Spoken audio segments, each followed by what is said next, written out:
¿Qué tal? Buenas tardes. Damos comienzo. Primero y antes que nada les quiero agradecer que se hayan acercado hasta aquí, no solamente por el tema de la temática que resulta de interés. Siempre, por lo general, cuando planteamos este tipo de temas para desarrollar, pretendemos que a lo mejor sean más los colegas que se acercan, ¿no?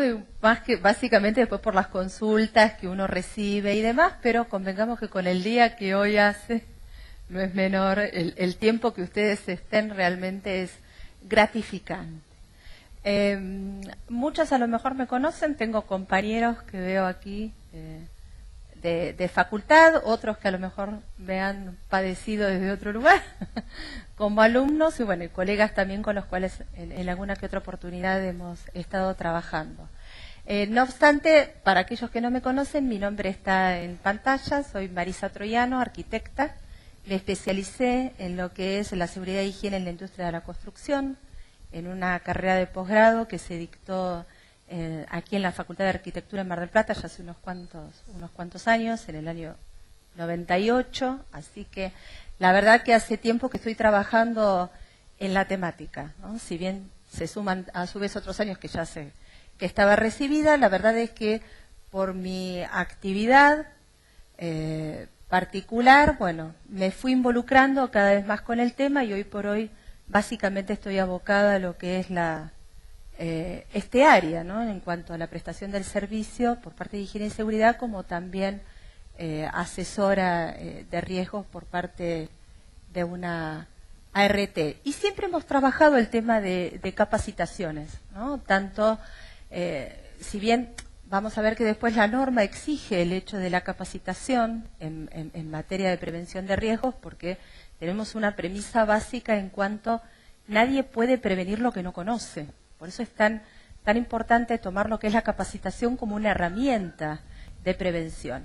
Y se han trabajado con distintas modalidades en lo que es la capacitación a distintos niveles, como les decía, que es justamente lo que la norma, por lo menos en lo que hace a la parte laboral, refiere, ya sea tanto a la parte obrera como empresarial, profesionales y demás. He tenido la oportunidad de trabajar en muchas oportunidades, de hecho esta que también en su momento conformábamos el mismo equipo de trabajo con el arquitecto Néstor Machado, que ustedes mañana van a tener con él otro desarrollo de temáticas, y lo mismo así de manera alternada a lo que viene la semana que viene.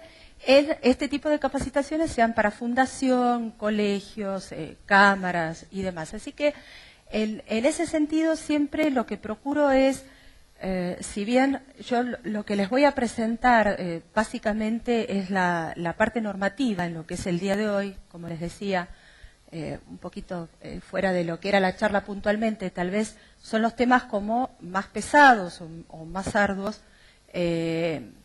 Hay que tener en cuenta, y voy a tratar de ir orientándolos básicamente desde lo que hace a nuestro ejercicio profesional como arquitectos, ¿no? Sea del rol que nos compete desde la dirección de obra, como también puede llegar a ser una representación técnica, o sea, en vinculación más directa con una empresa constructora. Esto se los comento porque no quiero que interpreten o tomen que a lo mejor la bajada que uno le hace es puntualmente a cuestiones técnicas que hacen a la prestación del servicio, porque convengamos, en tan pocos encuentros, digamos, si bien uno puede darles precisiones, no es que pretendemos que ustedes salgan especializados o con ese conocimiento específico que tal vez aquel que no se dedica puntualmente a lo que son estas tareas tampoco es como que no te aporta nada en particular. De hecho, los temas son muy amplios, hay mucha variedad de temas y cada uno de ellos merece un estudio en particular. Pero lo que pretendemos hacer con esta capacitación, con estas actividades, tanto las de esta semana como la semana entrante, justamente es hacerle como una introducción, ¿no? Y poder tener como un ida y vuelta con ustedes en cuanto a consultas o dudas que tengan desde su propio ejercicio. Algunos estarán hoy por hoy directamente en actividad, a lo mejor otros empezando o con dudas que se le van planteando, así que bueno, un poco estamos también para eso, ¿no? Para ir contestando. Por eso, básicamente, arrancamos, aunque uno lee y dice, bueno, volver un poco a ver estas cuestiones, ¿no? De los sistemas de ejecución de obras. Y se plantea esto está, hasta que le enganche la mano al aparatito, vamos a ir y venir varias veces, me parece. Este tema de justamente de los sistemas de ejecución de obras, siempre lo traemos a colación y nos gusta como refrescarlo, porque es el que nos plantea básicamente cuáles son los distintos actores que intervienen en una obra. Que yo creo que básicamente cuando no están claros esos distintos roles o funciones, ¿no? O las responsabilidades, cómo cabe en cada uno de ellos en este proceso constructivo, es cuando se presentan las mayores diferencias, dudas, o tal vez uno puede llegar a cometer los errores más comunes, y es donde se basa casi siempre lo que son las consultas. Entonces, para ellos refrescar lo que sabemos en cuanto las obras pueden ser ejecutadas con mediación de empresa o sin mediación de empresa. Lógicamente, esa forma de ejecución de la obra va a devenir en el tipo de dirección que nosotros hagamos de la misma, ¿no? Porque el hecho de que cuando no existe una empresa de por medio, nosotros, por lo general, siempre lo que estamos asumiendo es una dirección ejecutiva o dirección por administración, ¿no? Un término u otro también muchas veces deviene en qué ámbito nos estemos moviendo, ¿no? Provincia de Buenos Aires o Ciudad de Buenos Aires, administración, ejecución. En definitiva, trata justamente en el hecho de que cuando no existe una empresa constructora, el director de obra justamente lo que hace es contratar la mano de obra, ¿no? Y supervisar esa adquisición de materiales en nombre del comitente. Entonces, comitente justamente a través del profesional, o muchas veces igual directamente bajo la supervisión y administración, en este caso del arquitecto, contrata operarios en relación de dependencia que realizarán la obra, compra materiales y paga jornales. En este caso, ese comitente asume la figura de constructor-empleador. Entonces, es importante también tenerlo en cuenta. O sea, cuando uno asume esa responsabilidad de la dirección ejecutiva, de esa dirección por administración, se vincula y se compromete en mayor grado, no obstante, más allá de no el resultado, porque uno no es el que ejecuta la obra, pero sí administra. Y todo esto vamos a empezar a ver también como talla respecto a lo que hace al cumplimiento de la normativa, respecto a lo que es la higiene y seguridad laboral. Y si no, en el otro caso es que se puede ejecutar la obra con mediación de empresa, en donde están claramente, ¿no?, las tareas que se asumen por proyecto, dirección y construcción, que no quiere decir que la construcción la asuma el profesional, sino justamente la empresa. Y eso es algo que tiene que quedar claro, porque por más que nosotros, por ejemplo, en nuestro municipio tengamos, ¿no?, las 3 casillas de firma en los planos de construcción que versan proyecto, dirección y construcción, nuestra firma es solo los efectos de dar como ese cumplimiento formal, pero no se asume lo que es la responsabilidad del constructor, ¿sí? Justamente, otro de los aspectos a tener en cuenta es que esta vinculación entre los distintos actores, comitente, profesional y contratista, ver que entre cada uno de ellos, es decir, comitente y profesional como comitente contratista, lo que los vinculan es un contrato. Eso, hay un vínculo jurídico. En un caso es un contrato profesional, en el otro caso es un contrato de construcción. Pero entender que entre el profesional y el contratista no hay ningún vínculo directo y menos jurídico que los vincule. De hecho está que tienen que estar bien claras cuáles son esos roles y figuras, porque bien sabemos que aquel que ejecuta la dirección de obra no puede tener relación con aquel que construye. De hecho está que además eso está considerado falta de ética. ¿Por qué? Bueno, por la simple razón que justamente el profesional es el que auspicia de representante del comitente en obra, vela por sus propios intereses del comitente y no podría estar haciendo lo mismo, jugando en paralelo con los intereses del contratista. Que si bien el contratista es un empresario que está en todo su derecho justamente de poder realizar su negocio, llevar adelante su emprendimiento, de hecho está que también necesita de un profesional para que le dé esa idoneidad técnica. Eso también está bien claro en la norma, que cualquiera que emprende, cualquier empresa de construcción, también es muy clara nuestra normativa de resoluciones del Consejo Superior, donde dice que que aquel que se dedique comercialmente a lo que es la construcción debe contar con un profesional que lo represente técnicamente. Ambas figuras, dirección de obra y representación técnica, no puede ser ejercida por la misma persona, excepto en el caso en el cual coincida que el comitente y el constructor sea la misma persona, digamos el propietario. ¿Se entiende? Que hay muchas veces casos también en donde los emprendedores, que son más allá de desarrolladores tal vez inmobiliarios, hoy por hoy se ve un poco más todo esto, es el propietario de la obra, es el propio constructor. Entonces en ese caso, en el único, digamos, donde se permite, se entiende que el que es director de obra pueda ser también representante técnico, porque en definitiva los intereses son siempre o terminan en la misma persona. Pero sería el único caso. Entonces, estas son las figuras, los vínculos que tenemos entre uno y otro. Ver también que muchas veces, por más que exista, ¿no?, este contratista, se puede dar también que a su vez este contratista subcontrate otras empresas, ¿no? Entonces, ahí ya se empieza, que por general sucede, por más que uno tenga como los esquemas más limpios, ¿no?, que profesionalmente lleva adelante lo que es la tarea de proyecto y dirección y medie una empresa constructora, la verdad es que no siempre las empresas constructoras ejecutan el 100% de todas las tareas o los rubros, y es probable que subcontraten a su vez otras empresas, ¿no? Entonces, igual siempre se nos van dando esos vínculos, como planteábamos anteriormente, lo mismo entre la contratista principal y las subcontratistas, los contratos de construcción.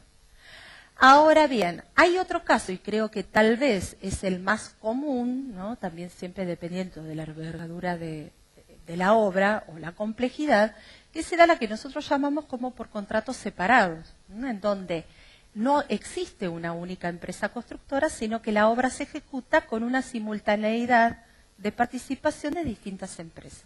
Entonces ahí nuestra tarea profesional cuenta con ese suplemento de dirección, que es la dirección por contratos separados, ¿tá?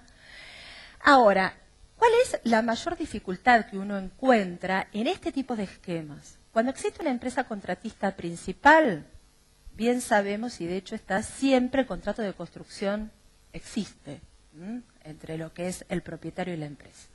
Pero cuando empezamos a tener este tipo de esquemas, la verdad es que se empieza como a desdibujar, porque si bien nosotros estamos asumiendo la dirección por contratos separados, esos contratos de construcción no siempre existen. Entonces ahí ya tenemos como ese primer escollo en cuanto, bueno, quiénes son los que se identifican realmente como ejecutores de la obra. De hecho está que si ustedes recuerdan o buscan un poquito en lo que es el Reglamento General de Construcciones de nuestra municipalidad, dice claramente en donde que en el cartel de obra o lo que es el frente de la obra deben estar identificados todos los contratistas. Esto también, ¿por qué es importante? Bueno, porque después cuando pasan las rondas o los controles, ¿no?, de los distintos organismos que toman los datos, ¿no?, de lo que son los carteles de obra, bueno, si no encuentran a nadie de todos estos, probablemente o muchas veces sucede que no se sorprendan si a lo mejor el profesional, el director de obra o aquel que asumió esta responsabilidad, esta figura, digamos, la responsabilidad, ¿no?, de esta dirección por contratos separados, o sea, que asume la construcción, que la verdad es que uno es como que representaría, ¿no?, técnicamente también, más allá de coordinar estos contratos, bueno, puede verse involucrado en una primera instancia en algún tipo de reclamo a lo que hace a todo lo que es la parte, bueno, laboral y de ejecución de la obra. Después uno tendrá que demostrar, tiene elementos obviamente de cómo dar cuenta de que esta gente que está trabajando no está trabajando para uno, sino que trabaja para el propietario, que conforma distintas empresas y demás, ¿se entiende? Pero por eso es importante tener en cuenta el contrato de construcción.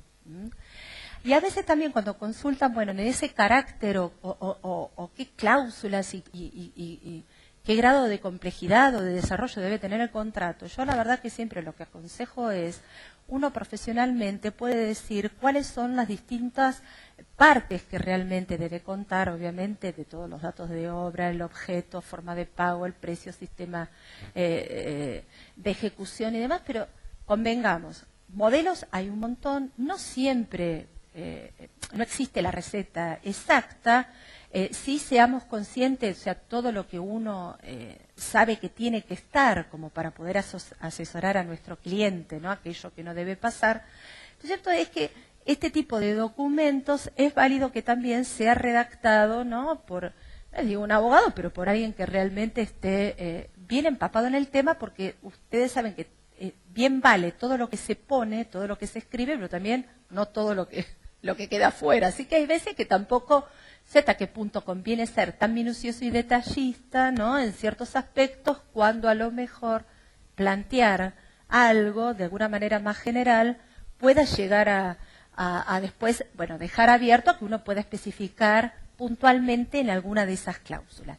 Lo cierto es que tiene que estar y entender que cuando hay este tipo de acuerdos entre contratistas y comitentes, siempre hay formas de hacerlo explícito y de manera tácita, ¿no? Y por escrito. Yo a veces digo, en obras más simples, ¿no? Digamos que no son tan complejas, muchas veces un buen presupuesto, donde realmente está detallada todas las tareas, la forma de pago, los tiempos a los cuales uno se compromete, bueno, las garantías, ¿no? Qué es lo que sucede con esos tiempos y demás, que sea un presupuesto donde esté clara, ¿no? Cómo, qué es lo que se va a ejecutar y que a su vez eso esté recibido por el comitente, puede llegar a oficiar tranquilamente en un acuerdo entre partes y donde quede claro y uno pueda demostrar el vínculo entre una persona y otra.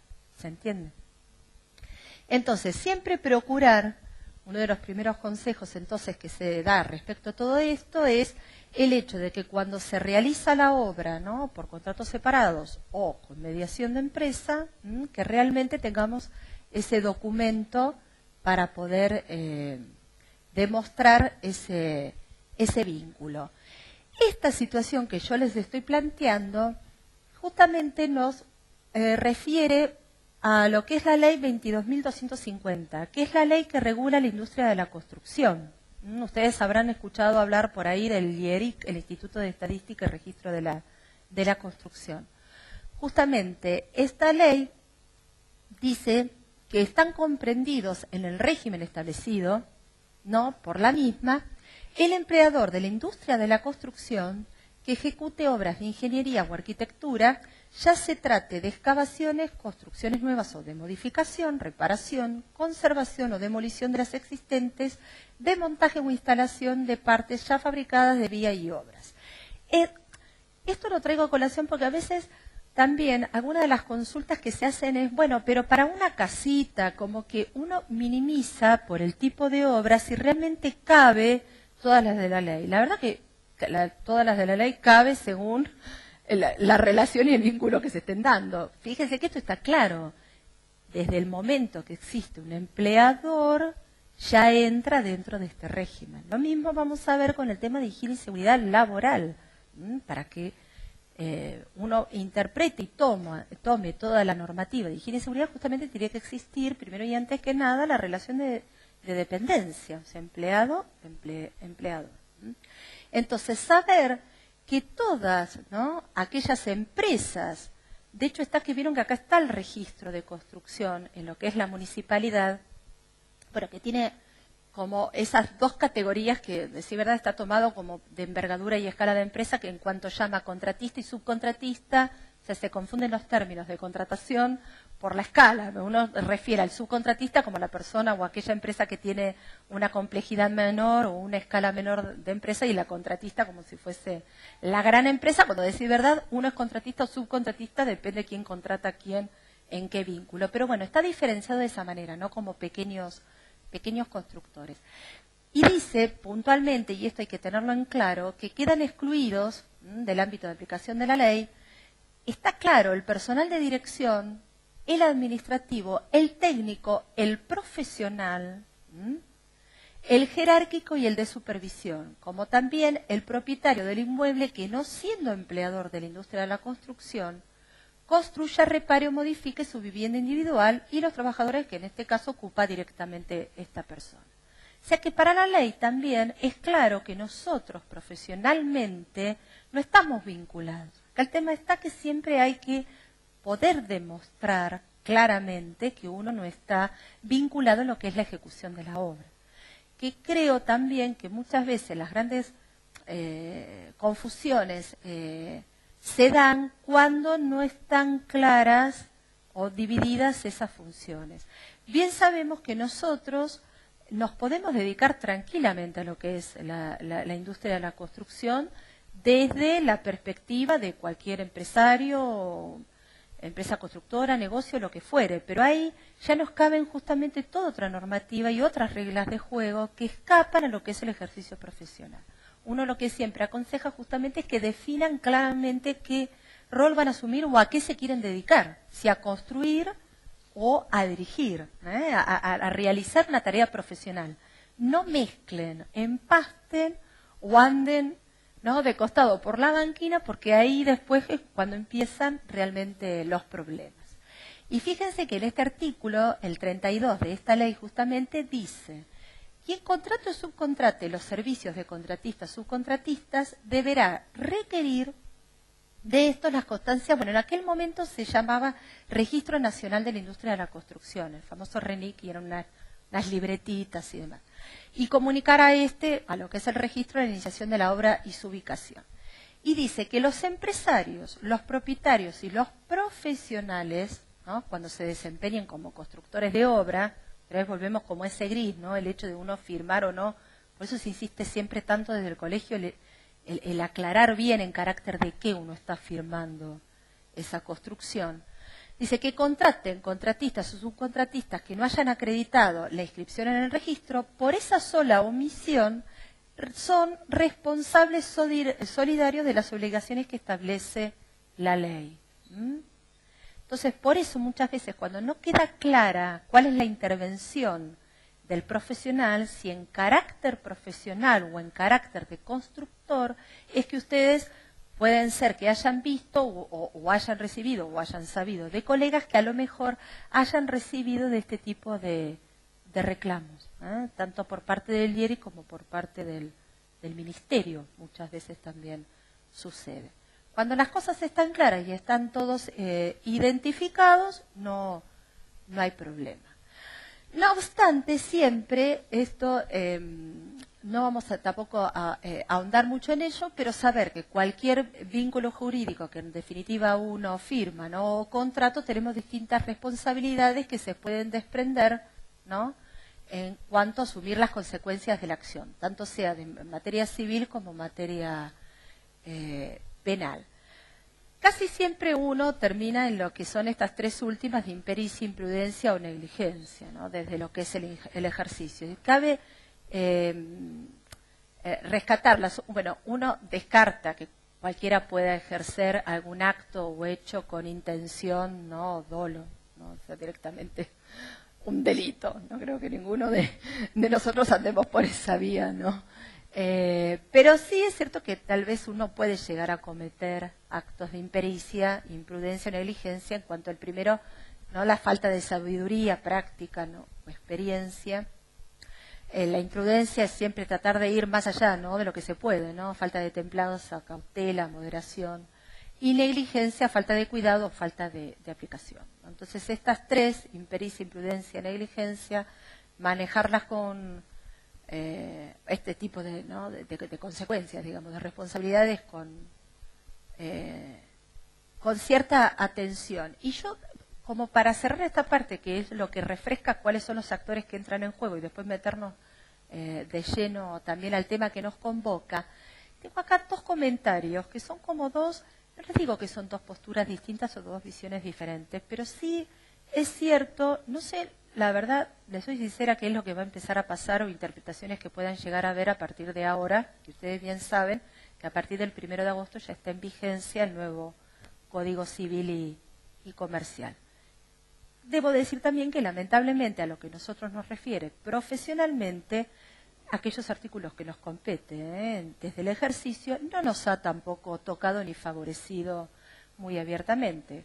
Es más, yo creo desde una opinión personal que se ha perdido una oportunidad muy importante tal vez para aclarar, ¿no? y poner en coto ciertas cuestiones que hace un montón de tiempo que venimos discutiendo, charlando. Bueno, ya está, quedó así. No solo que no se corrigió, sino como que muchas cosas se confundieron más de las que estaban. Bueno. El Consejo Superior, yo no sé si la tengo por acá, pero si no después cualquier cosa para la próxima se las traigo o vemos cómo lo sumamos al material que dejamos. De hecho está que el Consejo Superior ya ha hecho una resolución, poniendo un poco en claro también, o por lo menos fijando cuál es la postura y la interpretación que tiene en base a lo que es la puesta en vigencia de este nuevo código. Pero esto que está tomado, obviamente es anterior, este abogado Zagalovsky nos plantea, dice que muchos fallos de la justicia ya han determinado que una obra en construcción es una cosa riesgosa, ¿no? Esto viéndolo desde la parte de la seguridad.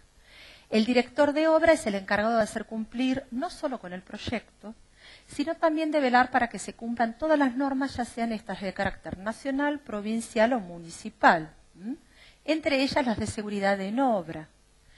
Es decir, que el arquitecto director es responsable frente a su comitente, frente a las autoridades administrativas y frente a terceros por el cumplimiento de las normas. Esto es una interpretación muy firme de las cuales muchos se han hecho eco, y de hecho está que en la provincia tenemos fallos que respaldan, en donde al arquitecto, director de obra, se le carga, a mi modo de ver, de mucha más responsabilidad realmente de la que le corresponde. Pero bueno, el tema está, y si bien saben como todo esto, y lo veíamos lo anterior, mientras no pasa nada, no pasa nada. El tema está una vez que pasa, ¿no? ¿Qué es lo que te pasa? ¿Dónde te pasa? ¿Con quién te toca? Bueno, es como es todo. O sea que, ojo, porque ya hay mucho antecedente que nos va vinculando de alguna manera. Pero a su vez, por el otro lado, el arquitecto y abogado Sergio Bertone, que es nuestro asesor legal de provincia, del Colegio Provincial, y es el que le digo que ha avanzado en lo que es toda esta reinterpretación, ¿no? Que uno también puede estar en coincidencia o no, pero bueno, es lo que... yo coincido con él en muchas de estas cosas, que es lo que cabe, y bueno, y a su vez es el que un poco va fijando nuestra doctrina y nuestro ejercicio. Plantea que del nuevo código ahora, en el artículo 1277 de responsabilidades complementarias, el constructor, los subcontratistas y los profesionales que intervienen en una construcción están obligados a observar las normas administrativas y son responsables, incluso frente a terceros, de cualquier daño producido por incumplimiento de tales disposiciones. ¿Ven? Acá ya este artículo del código ya identifica claramente quién es el constructor, ¿no? Y dice, las cuestiones que una disposición tan amplia plantea son básicamente dos, ¿no? Para opinión de Bertone. ¿De qué normas, y a su vez duda, ¿no? ¿De qué normas administrativas se trata en uno u otro caso, sea para el constructor y subcontratistas de obra, material por un lado y profesionales liberales por el otro, ¿no? ¿Y cuál es el factor de atribución de responsabilidad en cada caso? O sea, que uno lo ve que está planteado en este artículo, pero en definitiva no está tan definido, ¿se entiende? Porque queda como bastante ambiguo. Entonces, la verdad es, ¿no? Más allá de, con esta cerramos esta parte, con esto, y como vamos a ver después con la presentación que sigue, que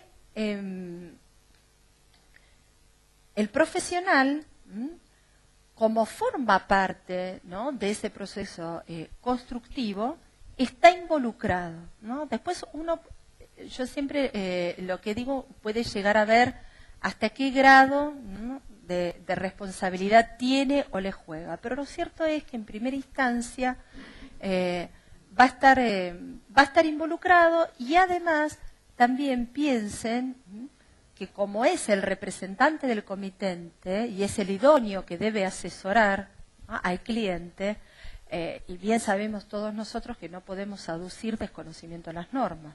Si bien ninguno de nosotros se está durmiendo o se desayuna toda la mañana leyendo, ¿no?, el boletín oficial, a ver qué es lo nuevo que está saliendo, pues es verdad, pero tampoco vos podés decir el día de mañana, si pasa algo yo no sabía. O sea, diga cualquier cosa menos yo no sabía, ¿no? Entonces, bueno, hay distintas formas en las cuales uno trabaja y avanza. Aquella información que realmente es necesaria y básica, se trata de hacerla llegar a los profesionales y demás. Entonces, el hecho del conocimiento de las normas es válido. Conocerlas a su vez para controlar y procurar que justamente las normas se cumplan, ¿no? Se apliquen. Esta noticia, la verdad que siempre la dejo porque la tengo documentada. Fíjense que ya hace unos cuantos años que sucedió en el 2000.